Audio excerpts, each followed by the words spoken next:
Hello everyone, welcome to your study education. मैं चांदनी फिर से एक नया वीडियो लेकर आई हूँ। ये वीडियो विशेष रूप से सीटेड पेपर फर्स्ट से संबंधित है। आज इस वीडियो में हम सब एनसीईआरटी बुक क्लास 4 का लेसन 17 से लेकर लेसन 19 तक का ईवीएस के विषय में चर्चा करेंगे।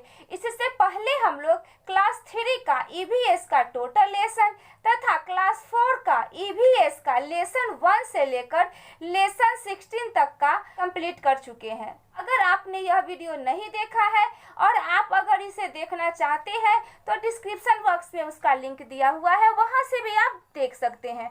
और हाँ, अगर आपको लगे कि मेरा वीडियो आपके लिए हेल्पफुल है तो जल्दी से सब्सक्राइब करें और बेल आइकन को प्रेस करना बिल्कुल ही ना भूलें। तो चलिए बिना देरी किए हुए स्टार्ट करते हैं।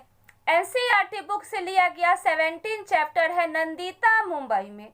इस लेसन में सीटेट से संबंधित कुछ खास नहीं था, बस छोटी सी स्टोरी है नंदिता की, जिसमें यह बताया गया है कि नंदिता कैसे मुंबई आती है अपने मामा के यहाँ माँ का इलाज कराने। जब नंदिता मामा के रूम पर पहुँचती है तो वहाँ देखती है एक ही कमरे में पूरा परिवार रहता है तथा उसी कमरे में नहाना, सोना, खाना पकाना भी होता है तथा पानी की भी बहुत किल्लत होती है। 4 बजे से ही नल पर पानी भरने के लिए लोग लाइन लग जाते हैं और अगर कभी लेट हुआ तो वो भी पानी नहीं मिलता है। मतलब यह है कि नंदिता के गांव और मुंबई दोनों के रहने सहने का तरीका बिल्कुल अलग थी, लेकिन नंदिता भी धीरे धीरे उसी माहौल में अपने आप को ढाल लेती है। इस लेसन में बस यही स्टोरी है जो नंदिता की है, इसमें कुछ खास नहीं था। अगला लेसन है 18, पानी कहीं ज्यादा कहीं कम।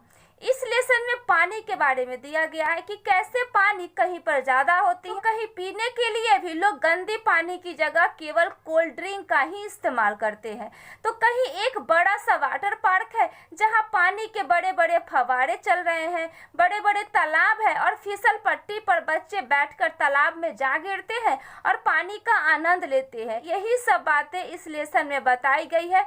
तो पहला पॉइंट है नल्लामड़ा। नल्लामड़ा आंध्र प्रदेश में है जहां पानी की जगह कोल्ड ड्रिंक पिया जाता है। जो नलमड़ा है कहाँ पे है वो, तो आंध्र प्रदेश में है और यहाँ पे लोग पानी की जगह कोल्ड ड्रिंक का यूज करते हैं। दूसरा टॉपिक है बाजार गांव।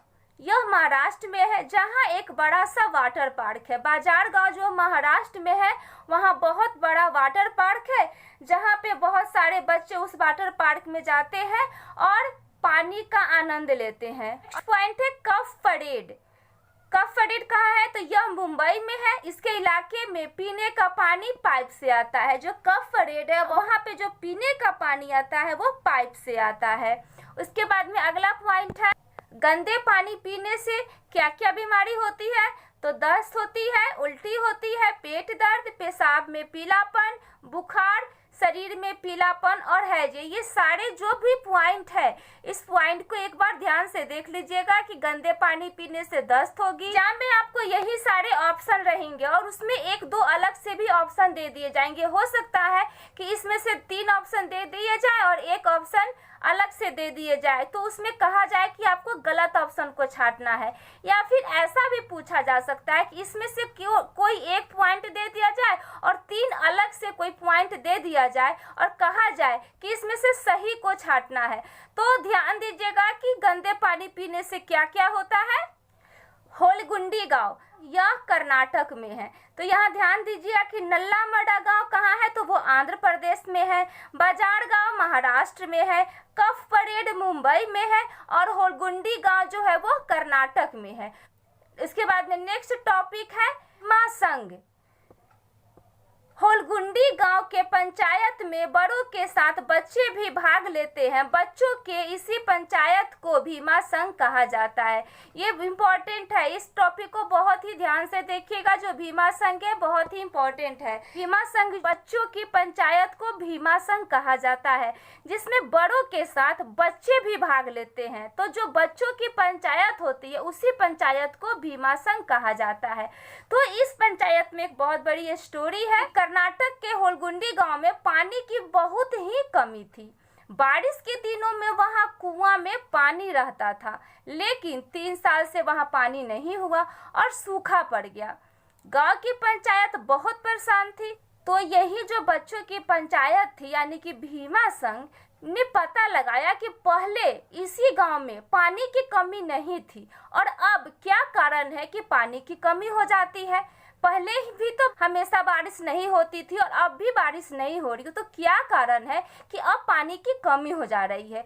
तो यही बच्चों की पंचायत थी जो पता लगाए कि पहाड़ों पर एक टंकी थी जिसमें बारिश का पानी भरा रहता था और उसमें मछलियां भी होती थी और आसपास बहुत हरा भरा रहता था, और जिसके कारण वहां के कुएं और तालाबों में पानी भरा हुआ रहता था और गांव के लोगों को कभी पानी की कमी नहीं होती थी। तो उन्होंने कहा कि आखिर जब वो टंकी में पानी रहता था तो अब क्या कारण है कि उस टंकी में पानी नहीं है। उन्होंने देखा कि टंकी जो है वो कीचड़ और पत्थर से भरा हुआ है और दीवार में दरार भी थी जिसके कारण पानी वहां नहीं टिकता था। तो भीमा संघ ने टंकी को साफ करवाया, आसपास पेड़ लगाए, दीवारों की दरारों में भरकर उसे मजबूत किया और ढलान करके जगह जगह बांध बनाए ताकि पानी नीचे तक न जा सके। फिर सबने बारिश का इंतजार किया और जब बारिश आई तो टंकी पहले की तरह पानी से भर गया और पानी की समस्या दूर हो गई। यह सब छोटे उम्र के बच्चों ने कर दिखाया, यानी कि भीमा संघ ने। ये बच्चे तो बड़े हो गए लेकिन भीमा संघ आज भी है, आज भी उसमें नए नए बच्चे जुड़ते हैं और काम करते हैं। नेक्स्ट लेसन है 19 जड़ों का जाल। इसमें सबसे पहला टॉपिक है बरगद का पेड़। इसका सबसे पहला पॉइंट है बरगद भारत का राष्ट्रीय वृक्ष है। इसका एक एक पॉइंट ध्यान से देखिएगा, बहुत ही महत्वपूर्ण। वैसे जो क्लास 3, 4, 5 जो ईवीएस है वो सारे पॉइंट आप ध्यान से देखिए कि क्लास 3, 4, 5 के ही बुक से आपके सीटेड में क्वेश्चन पूछे जाएंगे। तो बरगद भारत का राष्ट्रीय वृक्ष है। यह एक विशाल वृक्ष है जिसके छत्र का फैलाव बहुत अधिक होता है। एक एक पॉइंट को ध्यान से देखिएगा। बरगद का पेड़ जो है वो विशाल वृक्ष है जिसके छत्र का फैलाव बहुत अधिक होता है। नेक्स्ट है इस पेड़ की जड़ें जमीन के भीतर भी होती है और बाहर भी। ये भी देख लीजिएगा कि इसकी जो जड़ें होती है जमीन के भीतर भी होती है और इसकी जड़ें बाहर भी होती है।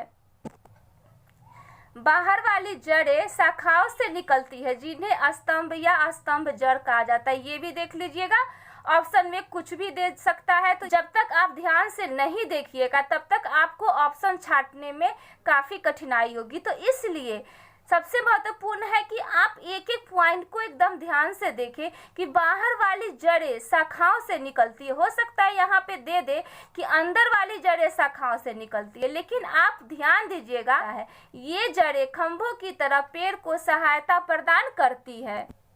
नेक्स्ट है इसकी जड़ें काफी मजबूत होती है जिससे बच्चे झूला बनाकर खेलते हैं। ये भी देख लीजिएगा कि इसकी जो जड़ें होती है वो काफी मजबूत होती है, इससे बच्चे झूला बनाकर खेलते हैं। नेक्स्ट है इसे वट वृक्ष भी कहा जाता है। बरगद के वृक्ष को वट वृक्ष भी कहा जाता है। नेक्स्ट टॉपिक है रेगिस्तानी ओक। ये बहुत ही इम्पोर्टेंट है, ये इससे एग्जाम में क्वेश्चन पूछा भी जा चुका है। तो रेगिस्तानी ओक यह ऑस्ट्रेलिया के रेगिस्तान में पाया जाता है। एग्जाम में इससे पूछा गया था रेगिस्तानी ओक कहाँ पाया जाता है। ऑप्शन में बहुत सारे कंट्री का नाम दिया हुआ था, तो यहाँ पे जो है रेगिस्तानी ओक कहाँ पाया जाता है तो वो ऑस्ट्रेलिया में पाया जाता है। इसकी जड़ें बहुत गहरी अर्थात इसके तने से 30 गुना लंबी होती है। इसको भी ध्यान से देखिएगा कि जो जड़ें होती है वो काफी गहरी होती है और इसके तने से 30 गुना लंबी होती है। नेक्स्ट पॉइंट है इस पेड़ में पत्तियां बहुत कम होती है एवं इसके तने में पानी भरा होता है। ये भी देख लीजिएगा कि रेगिस्तानी ओक होता है उस पेड़ में पत्तियां बहुत कम होती है एवं इसके तनों में पानी भरा हुआ रहता है। पानी की कमी होने पर इसके तने में पतला पाइप लगाकर पानी निकाला जाता है। ऑस्ट्रेलिया में जब पानी की कमी हो जाती है तो वहाँ पे रेगिस्तानी ओक के तने में पतला पाइप लगाकर उससे पानी निकाला जाता है। तब तक के लिए इतना ही। अगर आपको हमारा वीडियो अच्छा लगा हो तो लाइक, शेयर और कमेंट करना बिल्कुल ही ना भूलें। अगर आप कुछ कहना चाहते हैं या कुछ बताना चाहते हैं या कुछ सुझाव देना चाहते हैं तो कमेंट करके अपनी प्रतिक्रिया जरूर दें। धन्यवाद।